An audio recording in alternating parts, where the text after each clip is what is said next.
sometimes if we're new to setting boundaries or we're working on certain types of boundaries with others, we can kind of be angry about it, right? And be like, and not come off as like confident and assertive, but more come off as kind of like maybe pissed off that we have to set a boundary. Right. You know what I mean? Yeah. Like any suggestions for people who are in that boat and to do it, like, I guess in a loving, you can still be assertive, but also loving to yourself and others at the same time. Does that make sense?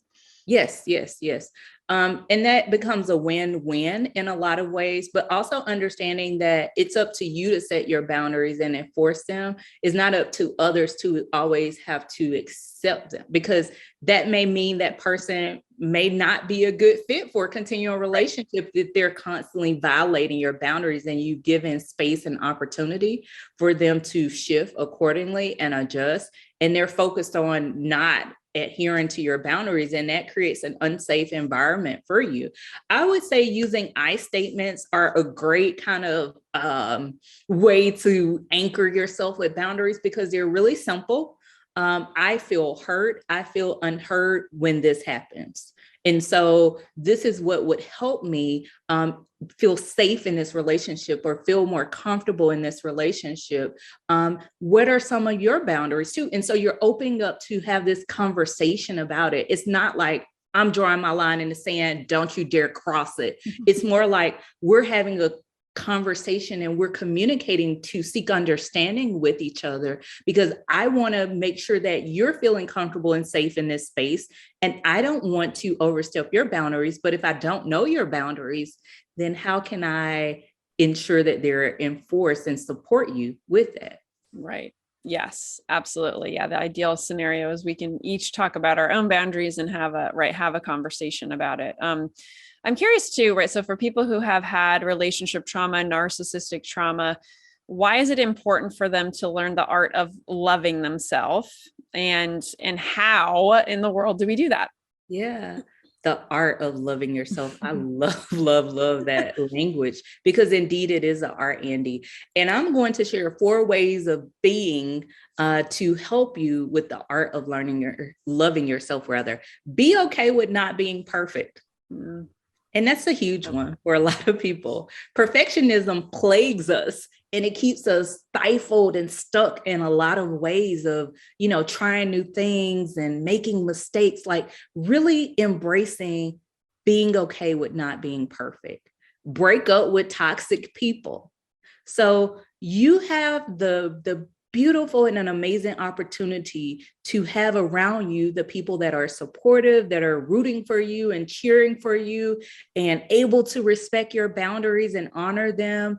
As you grow, they're also growing. So recognizing those toxic traits within individuals and speaking to those, and again, limiting and eliminating the toxic people out of your life.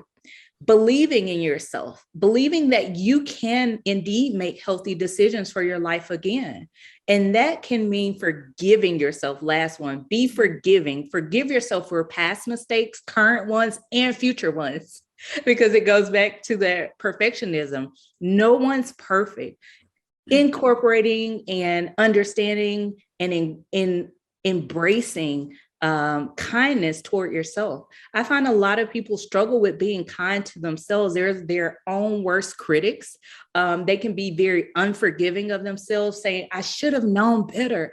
I saw those red flags and I turned them into white ones, and I overlooked this and I settled on that. So really be leaning into being okay with not being perfect, breaking up with toxic people, believing in yourself and trusting and knowing that you indeed can live a healthier, more fulfilling life, and be forgiving of yourself are great ways to start to paint that picture of self-love in your life. I love it. Thank you. Yes. So important to the perfectionistic one always rings true for me. And yeah, yes, we live in an interesting world where that is definitely something so many of us struggle with.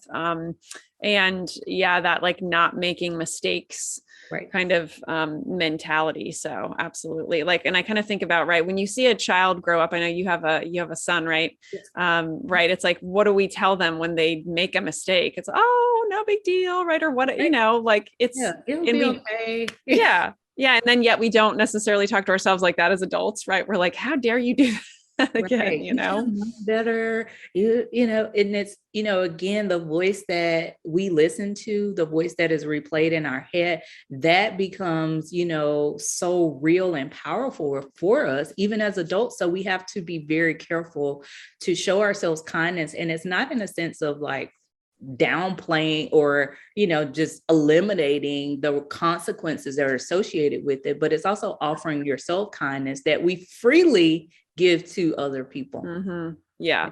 Yeah. And I love what you just said about, yeah, it's not about like, there aren't consequences for certain things we do, because that is just a reality. Right. But, Absolutely. yeah. Yeah. So I'm curious too, like, so for people who have had relationship trauma, do you think it's normal, so to speak, to grieve after having such relationship trauma? Yeah. And with the Andy, people think like, oh, this was a horrible situation. Why am I sad to be out of it? Or why am I sad that I'm moving on? Or if I find a healthier relationship, why am I still like in this space of I don't deserve this? This is going to crash and burn. Like I get very, you know, worried about it. So yes, it's absolutely okay to grieve because this is a loss. It's still a loss, even if it's a toxic relationship that you're leaving and you're celebrating getting out of that space and moving forward in a healthier way. It's still a loss. And relationship loss is one of the most minimized losses. And it's one of the greatest losses that we actually experience outside of that physical death. This is a physical and emotional death in a lot of ways, but it's very perplexing because the person is still around. I can run into them at Walmart or Kroger or, you know, out and about. So there's this possibility, or on social media. Like there's this possibility that we're still connected, maybe in different worlds of careers, similar careers or similar friend groups or similar schools. And I can still run into and interact with those people, but not in the same way. So it can be even more so devastating because of that. And it's like this what if, or the woulda, coulda, shouldas come up. And I'll share a quote that Oprah talked about with hope that really or forgiveness rather, it encompasses hope. It's giving up the hope that things could have been different. And I think often that's the part about grief, is because you play back like, if only this was different, if only this person wasn't this way, or if only I didn't do this. And then you start to play out all these various scenarios, which is very draining. But also it leaves you in that kind of hopeful, wishful thinking place instead of acknowledging the reality of what happened and really coming to terms with it. Like this was unhealthy relationship. The things that happened, they really did occur. I don't know if things were different, what would happen, but I don't also want to live in that fantasy kind of world of what if, or the woulda, coulda, shouldas. And so really being involved in a traumatic relationship or unhealthy partnership can do a lot of damage to someone emotionally and physically. So being able to get the closure, even if it's not from your ex-partner, ex-mate, ex-spouse, it's you taking ownership and responsibility to say, I can get closure, even if it's that on my own, even if it's just with me on my own. Right. Yeah, I love all of what you just said. And then the beautiful quote as well, because yeah, so many of us can absolutely get caught in that trap. And it is, yeah, there's just nothing good that can come out of going back and, oh, if it had happened this way, if it had happened that way, because there's nothing you can do about it. And yet it's so enticing to go there sometimes.